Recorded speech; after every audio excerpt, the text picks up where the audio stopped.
Ele é graduado em arquitetura e urbanismo, começou no setor de construção, levantando casas populares na periferia de São Paulo, até estar no comando de uma das principais empresas do segmento imobiliário do Brasil.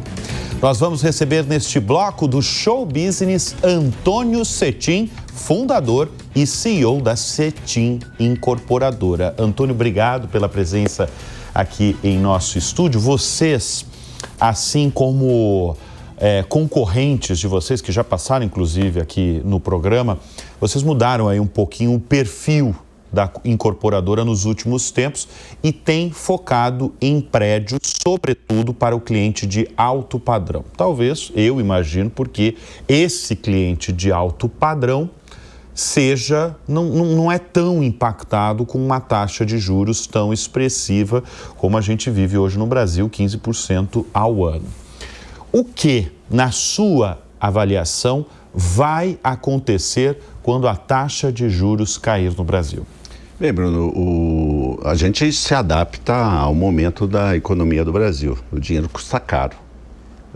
Temos que trabalhar para quem tem, porque quem não tem está com um pouco mais de dificuldade de acessá-lo. O que vai acontecer, no meu entendimento, no curto, talvez no médio prazo, um curto para médio prazo, é que vai ter uma demanda não atendida e esse mercado vai voltar e vai voltar com força.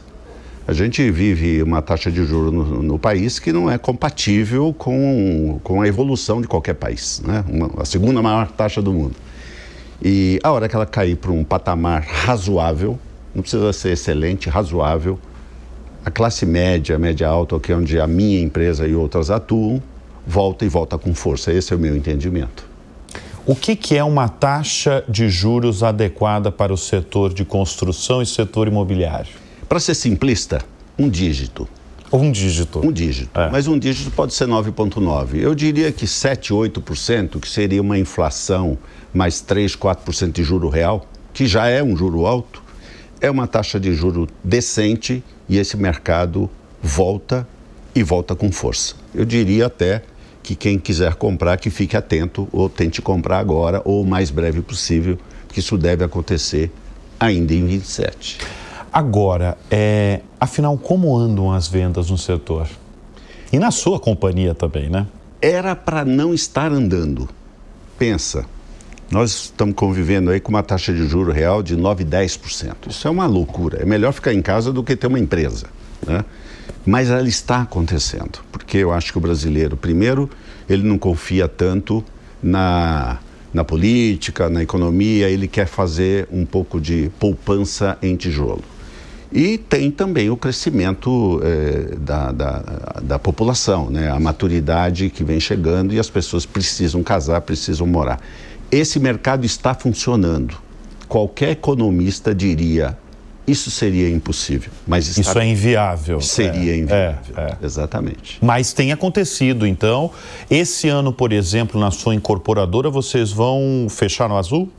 Esse ano nós vamos fechar no azul. Por incrível que pareça, me dava muito medo, especialmente por ser véspera de uma eleição, né? Mas, graças a Deus, estamos indo bem. Poderíamos ir melhor e eu espero ir muito melhor, mas não posso reclamar. Antônio Cetim, muito tem se falado no setor sobre uma escassez de mão de obra no Brasil e no setor de construção tem um impacto forte. O que explica esse apagão de mão de obra no país? Estamos todos sofrendo com o problema de mão de obra, né? Todos os setores, até o doméstico, né?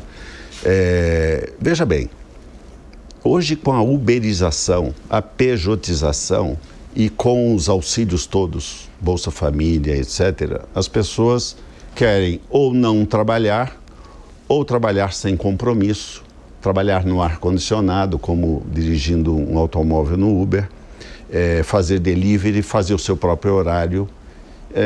E as pessoas não querem aquele compromisso de chegar às 7 horas da manhã, por exemplo, numa obra.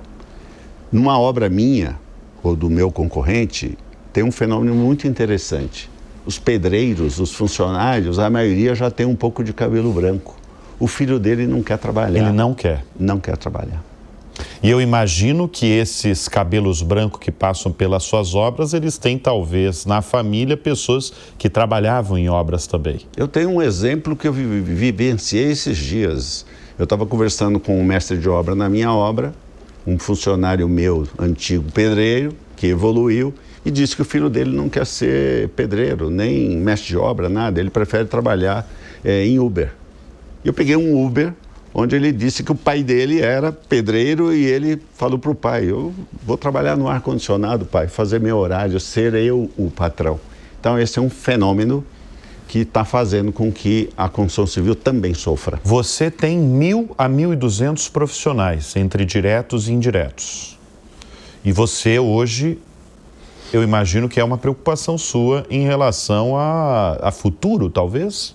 É uma preocupação presente, pensando já no presente, que dirá no futuro. Por exemplo, nós acabamos de implantar um programa numa obra nossa, nós queremos que isso seja um programa perene. Nós estamos treinando mulheres para serem, não diria pedreiras, mas azulejistas, eletricistas, pintoras, porque a mulher tem um olhar com mais carinho nesse aspecto. Então nós temos um programa hoje de treinamento de mulheres com o objetivo de retê-las em nossas obras. Deixa eu voltar agora ao setor em que o Antônio Cetim está inserido, né? Uma incorporadora que nasceu em 1970, meados ali, né? 78. 1978. E passou, como eu falei na abertura, por uma mudança de perfil nos últimos tempos, mais ali do médio para o alto padrão. Há uma certa competição maior nos últimos tempos por terreno nas áreas nobres das cidades, por exemplo, como São Paulo? Estávamos falando da falta de mão de obra. Agora vamos falar da falta de terreno? Tá faltando tudo, Antônio Cetim? Tá faltando tudo. Veja bem, na medida em que você sobe a pirâmide, você começa a ter que achar produtos mais sofisticados. E o terreno é um produto para classe média alta, para classe alta, é um produto sofisticado. A gente não compra mais terreno, Bruno. A gente constrói terreno. A gente compra imóveis, junta esses imóveis e faz ali uma área para poder fazer um empreendimento de alto padrão, né? Então, há uma competição, especialmente porque há uma ausência de terrenos para essa finalidade. E como é que está a busca em relação a isso? Como é que é feita, aliás, essa busca? A minha empresa, por exemplo, tem uma área que a gente chama de área de novos negócios, onde a gente prospecta. Nós temos um corretor, alguns corretores que vão para as ruas que a gente detecta que tem uma demanda por imóveis. Ele bate na porta de cada casa e pergunta se não quer vender. E faz ofertas ostensivas. Eu posso pagar tanto pelo seu imóvel. Então é dessa maneira, é sofrida, é difícil, leva 1 ano, leva 2 anos. Já levei 15 anos para comprar um terreno, por exemplo. Mas é a única maneira que você tem de conseguir esses terrenos. Como um rapaz de origem muito pobre, que começou levantando casas na periferia de São Paulo, se transformou num homem de grandes prédios de luxo em São Paulo? Nunca passou pela minha cabeça, Bruno, quando eu carregava tijolo, fazia concreto, jogava telha para cima das casas, né, das casinhas na periferia, nunca tinha passado pela minha cabeça ser empresário, não era esse o objetivo. Eu gostava daquilo, né? No tempo que me sobrava da marcenaria que eu tinha com meus irmãos, ainda bem jovem, sobrava um dinheirinho e às vezes um final de semana e a gente ia fazendo essas coisinhas. E isso ficou impregnado. Eu fiz arquitetura, assim que eu me formei, eu falei, poxa, eu acho que agora eu posso aprimorar isso. Mas sempre pensando numa coisa prazerosa. Eu acordo de manhã, eu chego na empresa normalmente junto com a copeira, talvez um pouco antes, mas eu chego com prazer, com vontade, eu gosto do que eu faço. E muitas vezes eu entrego um empreendimento sem margem, acontece, né? Principalmente com a taxa de juros que nós estamos vivendo. Mas é muito bom ver uma pessoa receber a chave daquilo que vai ser o lar, novo lar dela, a felicidade, isso me realiza. Então, cheguei onde cheguei porque acho que Deus quis me fazer chegar aqui. mas eu faço isso com muita realização. E até como arquiteto que sou de formação, isso também é um complemento para a minha alma. Você já me falou, Antônio, que na sua vida, na sua trajetória, muito dos acontecimentos que foram se sucedendo foi meio por acaso. Inclusive a sua faculdade, né, de arquitetura foi meio por acaso. Afinal, o que é o acaso? E qual a importância, o impacto do acaso na sua trajetória? Olha, na minha trajetória o acaso teve grande impacto, porque senão eu não teria a oportunidade de estar aqui conversando com você no seu programa. Mas é você também estar atento às coisas, prestar atenção na aula, prestar atenção nas oportunidades. Por exemplo, eu estava fazendo o colégio, era um colégio técnico, e apareceu alguém lá oferecendo um teste vocacional. E era de graça. Eram 2 testes. Eu levantei a mão e fiz. Eu ia fazer engenharia mecânica.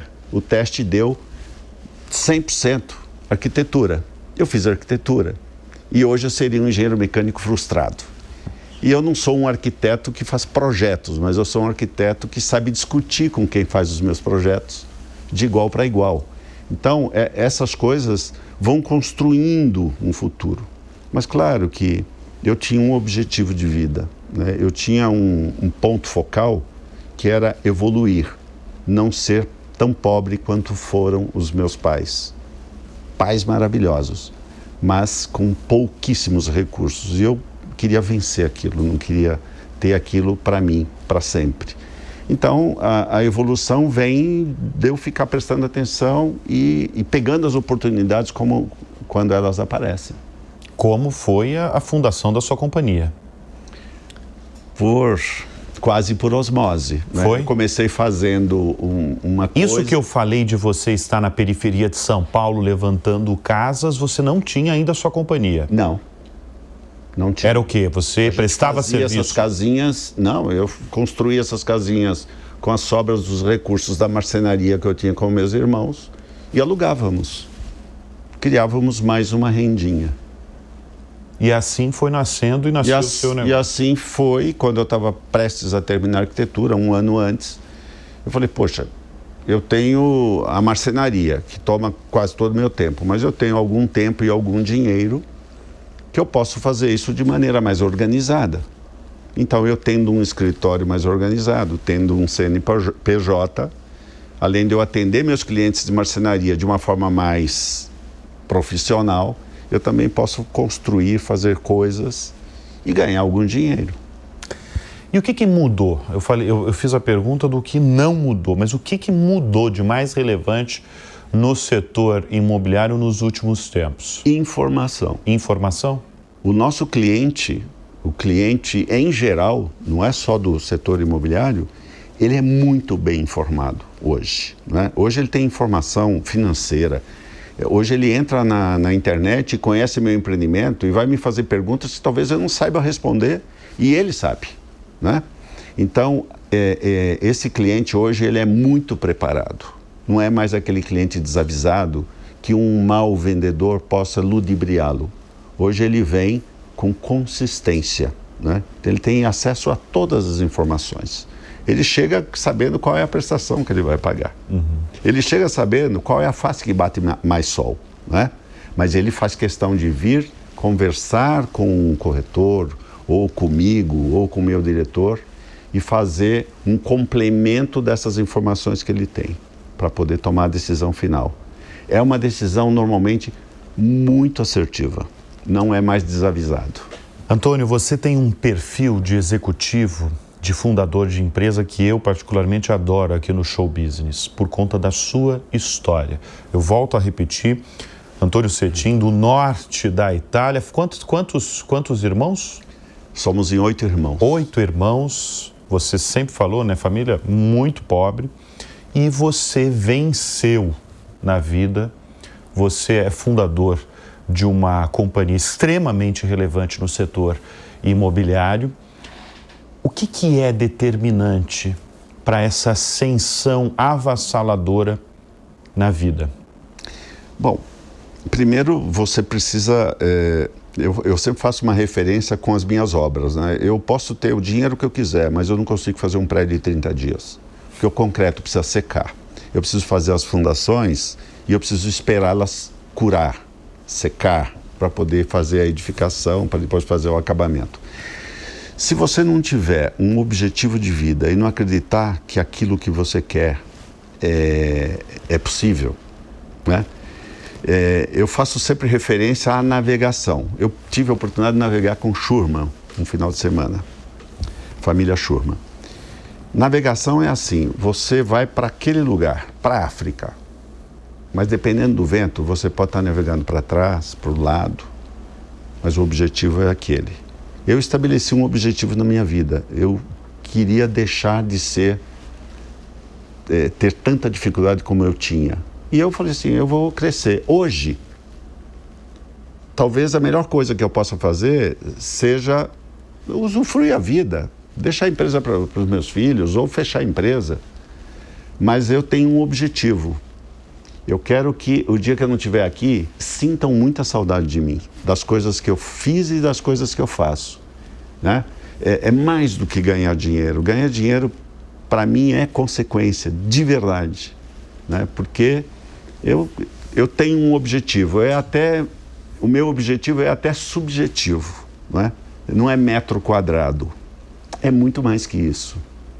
Se a pessoa tiver essa percepção, essa força de vontade, e acordar cedo, e trabalhar mais do que 8 horas por dia, e às vezes perder alguns finais de semana, né? Porque para ter sorte precisa trabalhar também, né?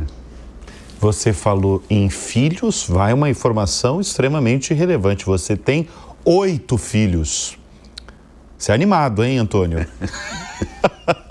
Antônio é animado.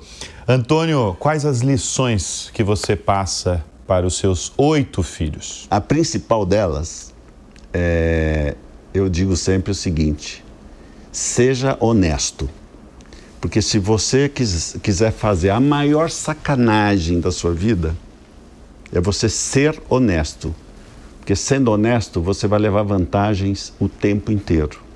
Você vai ter os melhores amigos, você vai ter os melhores concorrentes, você vai fazer as melhores vendas. E isso é você levar vantagem. Então, a coisa principal que você tem que fazer é ser correto. Isso eu aprendi com meu pai, porque era uma pessoa muito simples, não tinha recurso nenhum, mas era um cara que não pagava no vencimento nada. Ele pagava sempre antes. De medo de chegar no dia do vencimento e ter que pedir e não ter, para esperar. Exatamente. Né? Então isso está na essência, e eu digo isso com toda tranquilidade. Eu tenho certeza que se os meus funcionários estiverem me ouvindo, eles vão dizer: eu nunca, em 46 anos de CNPJ, paguei um salário no dia seguinte do vencimento. Porque, para mim, é sagrado. Salário é sagrado. Dívida é sagrado. Então, essa é a principal coisa que eu coloco para os meus filhos e para a minha empresa também. Os seus filhos estão nos seus negócios? Você tem uma filha que é a vice-presidente do seu grupo, né? Sim, a minha filha mais velha. Né? Sua filha mais velha. Ela tem um irmão mais velho, mas como filha é a mais velha, está comigo há mais de 25 anos. Respira o mesmo ar que eu respiro. É uma filha maravilhosa que eu saio de férias com a maior tranquilidade do mundo. E os próximos investimentos? Você inclusive trouxe aí o ano de 2027 como um ano que pode ser muito importante para você, para a sua companhia e para o setor de construção e imobiliário. O que vai acontecer em 2027? Nós estamos vivendo momentos austeros. A taxa de juro ela é constritiva ao máximo, não é? E a inflação já se mostra declinante, e eu não tenho dúvida que essa taxa começa a cair o ano que vem. Ela não consegue ficar tanto tempo lá em cima, e vai ter que ser feita uma reforma. Qualquer presidente que assuma esse país em 27 vai ter que fazer uma reforma, né? Porque para a taxa de juro cair, a reforma é necessária. Com a taxa de juro em 1 dígito, o mercado volta. E eu acredito que volta bastante porque a gente está um bom tempo com essa dificuldade de soltar essas amarras. Eu sou muito otimista. Eu acho que a partir de 27 a gente vai viver um bom ciclo novamente, especialmente no mercado imobiliário. Você já me falou, né, que você é muito otimista com o Brasil, porque a sua própria história de vida, né, de ascensão mesmo, talvez só poderia ter acontecido nesse país? Eu acho que o que eu fiz, o mérito é muito mais do Brasil do que meu. Claro que para ter sorte precisa estar trabalhando, precisa estar com atenção, etc. Mas se eu tivesse nascido no país do meu avô, na Itália, que chance eu teria de sair da pobreza e melhorar, de fazer o que eu fiz, de ser empreendedor, de ter gente trabalhando comigo? Seria muito difícil, né? Então, eu acho que a gente reclama, né? Porque o brasileiro, o ser humano reclama mesmo, né? Ele é sempre contra e tal, mas as oportunidades que a gente tem aqui são enormes. Esse país a gente precisa fazer tudo, tem tudo para a gente fazer. Acorda e trabalha, né? Então, eu estou bastante otimista. Sabe, quando o Collor assumiu e tomou todo o nosso dinheiro, sabe quantos dólares eu tinha? Quantos? 1 na minha carteira. Não tinha conta em banco no exterior, não tinha nada, fiquei totalmente sem dinheiro. Isso mostra só que eu sou apaixonado pelo país, eu acredito demais aqui. Pergunta clássica aqui do Show Business, Antônio Cetim.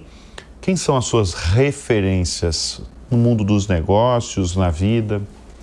Olha, eu tenho um concorrente que é minha referência, é meu amigo, que é o Eli Horn, da Cirela. Esse cara eu não sei se ele é um gênio, ou se ele é um gênio misturado com uma pessoa extremamente focada, extremamente dedicada, muito trabalhador. Ele começa às 5 horas da manhã. Esse é o meu principal parâmetro de empresário. E o meu pai, parâmetro de vida. Eli Horn, fundador da Cirela. Belíssimo, viu? Belíssima história de vida, belíssima trajetória profissional. É esse tipo de personagens e convidados que a gente gosta, adora receber aqui no Show Business. Obrigado pela presença. Eu fico muito feliz pelo convite. Muito obrigado. A gente conversou neste bloco do Show Business com Antônio Cetim, fundador e CEO da incorporadora que leva o sobrenome dele. O Show Business vai ficando por aqui. Muito obrigado sempre pela sua audiência, pela sua confiança e até semana que vem. Tchau!